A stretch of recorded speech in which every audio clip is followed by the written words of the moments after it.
Clark gets hurt, and guess what? Your demand vanishes because people ain't going to pay up to see these athletes that are ungrateful that their sport's growing. When Caitlin Clark's injury threw the WNBA All-Star Game into a financial death spiral, many fans felt that way. However, what if I told you that the multi-million-dollar catastrophe was only the first shock? That's not where the narrative ends. Actually, that's where the true story starts. Because a much larger, more deadly story was developing in the background while the entire sports world was preoccupied with the mayhem in Indianapolis. The WNBA's best players are currently being actively poached by European leagues as a result of the Clark debacle, and it appears that this is the start of a full-fledged exodus. The league office is hoping you won't hear the one story we're piecing together today. How the instability of the WNBA is being exploited to entice its biggest performers to go abroad in search of greater respect and financial gain. Please hit the like button if you're interested in the true story behind the headlines. It helps us weed out the noise for you and lets us know we're headed in the right direction. Alright, so let's set the scene. In order to comprehend why players are searching for a way out, you must first grasp the scope of the catastrophe that recently revealed the league's true vulnerability.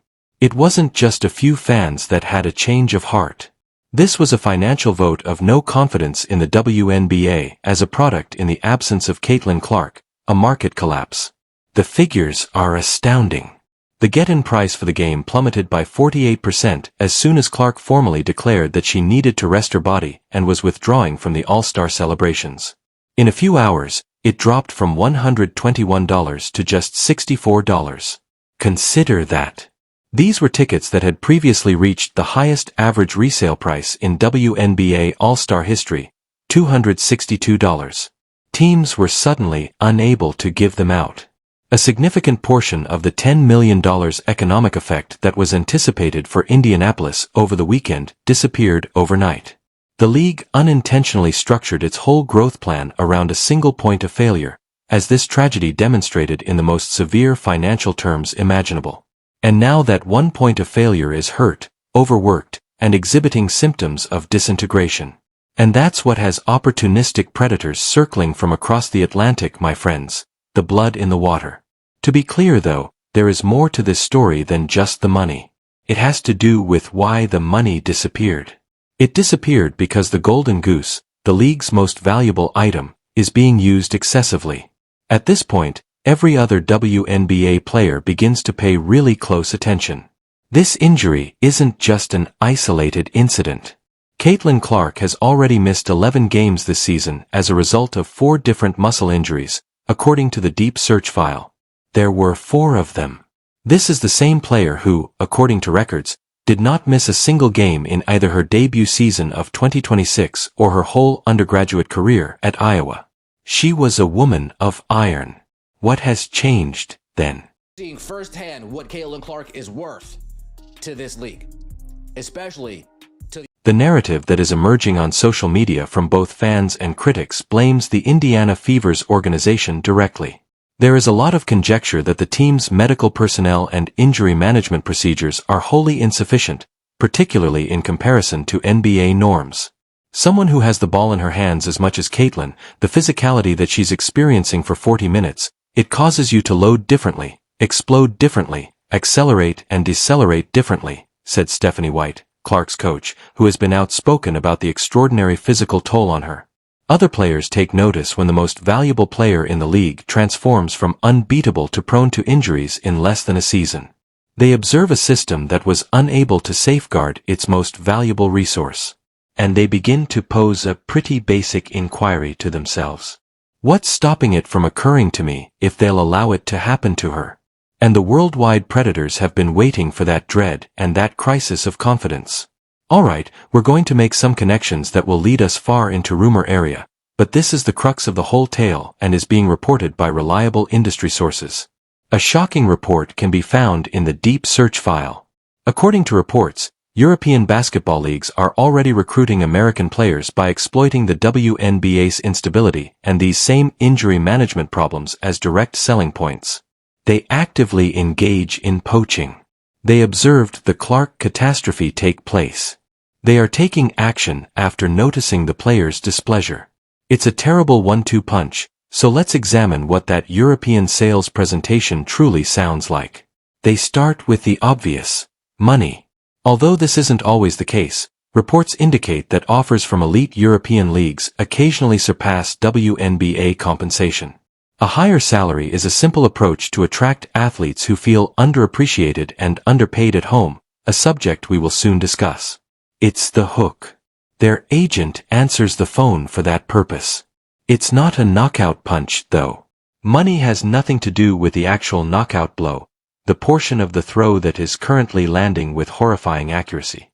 It is the promise of everything that the WNBA is currently unable to deliver: career security, stability, and respect in the workplace. The source files are clear. American players are being offered greater professional treatment and job security by European leagues. Consider it from the viewpoint of the player. You just witnessed a physical breakdown of the biggest star in the league. You've seen the social media talk and publications casting doubt on the caliber of the medical personnel on her team. The league itself seems shaky and disorganized. WNBA, pay attention. Pay attention. We saw the viewership drop. Ticket sales dropping. Attendance dropping. And in the midst of all that uncertainty, a call from a Spanish League of Femenina or Euro League squad arrives. They're giving you peace of mind, not just a contract. They promise top-notch medical care and professional standards that will safeguard your health and help you advance in your job. An offer of stability and capable medical supervision becomes nearly enticing when your own league's economic strategy appears to be run our stars into the ground and hope for the best. They are using the biggest vulnerability of the WNBA to their advantage. Additionally, the league's internal strife is currently adding fuel to that fire. The complete instability surrounding the league's collective bargaining agreement, or CBA, is that gasoline. This is where things become very ugly, since it's no longer simply about one team's poor management. There has been a breakdown of confidence between the players and the front office throughout the entire league, and the timing could not be worse. The negotiations are escalating into a public conflict as the existing CBA is scheduled to expire on May 14, 2026. The players sent a strong, united message in the same All-Star game that was financially collapsing. Wearing black shirts with a stark white slogan, they entered the court for warm-ups.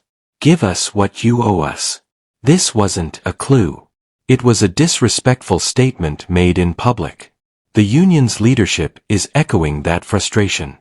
One of the greatest talents in the league, WNBA Vice President Breanna Stewart, bluntly referred to a recent CBA meeting as a squandered opportunity. Even more direct was Angel Ree, who declared, "We won't stop until we got what we want." You know why tickets prices dropped? Because people quit buying the damn tickets. People was asking for refunds for the damn tickets. So you want to know what they had to do? Damn near give them away, bro. On the one hand, the players are united in their rage and sense of deep disrespect. Conversely, Commissioner Kathy Angelbert has told the media that the conversations are constructive and fruitful. European recruiters are sowing their seeds in this enormous gap between the players' reality and the commissioner's words. Their entire sales pitch is validated by it. Why fight for respect from a league that doesn't get it when we are waiting to give it to you right now? They would say to a player. Role players seeking a larger deal are no longer the only ones at risk from this. This might have a cascading effect on the greatest stars in the league. During the WNBA offseason, a number of elite American players, including former MVPs, have played abroad. The poisonous atmosphere at home may persuade them not to return, which is the current existential threat. Being the uncontested star for a team in Europe must be quite alluring when you witness your own league marginalizing amazing talents like A.A. Wilson in favor of a sole preoccupation with Clark. And the WNBA would suffer greatly if a player of that caliber decided to permanently leave the league. Losing a single player isn't the only issue here. It has to do with how the league is viewed globally. This is very evident in the source files. The competitive quality and marketability of the WNBA would be severely damaged by a successful European poaching strategy. Consider it. The league loses its best players. The in-court product is negatively impacted. Sponsors begin to withdraw as viewership continues to drop. In the meantime, as international organizations make significant investments in marketing and broadcast infrastructure to establish themselves as serious rivals, those same players are now promoting a rival league. Every star that the WNBA loses directly benefits its competitors. As a result, the league has become a hollowed-out shadow of its former self and has lost its position as the world's most popular location for women's basketball. The illness wasn't the Caitlin Clark All-Star catastrophe. The deep internal illnesses afflicting the WNBA were exposed by the public fever. A poisonous, strained relationship with its own union, an increasing lack of trust in player health and safety, and a careless reliance on one player. There is currently a frantic fight against time for the league. It must combat an existential threat from the outside while resolving these underlying issues from within. Poaching has already started. There is no longer any chance of the exodus. It's a developing reality, and time is of the essence. I am now handing over the investigation to you, the narrative analysts. Please share your thoughts in the comments section below. Is the WNBA facing an actual existential crisis as a result of this danger from Europe? Or is the Players' Union simply using it as a clever negotiating strategy to obtain power in the CBA negotiations? Tell me your theory. Additionally, be sure to hit the subscribe button and ring the bell for notifications if you want to stay up to date on this story and other storylines that the mainstream media won't address. Our goal is to make the connections between the important tales.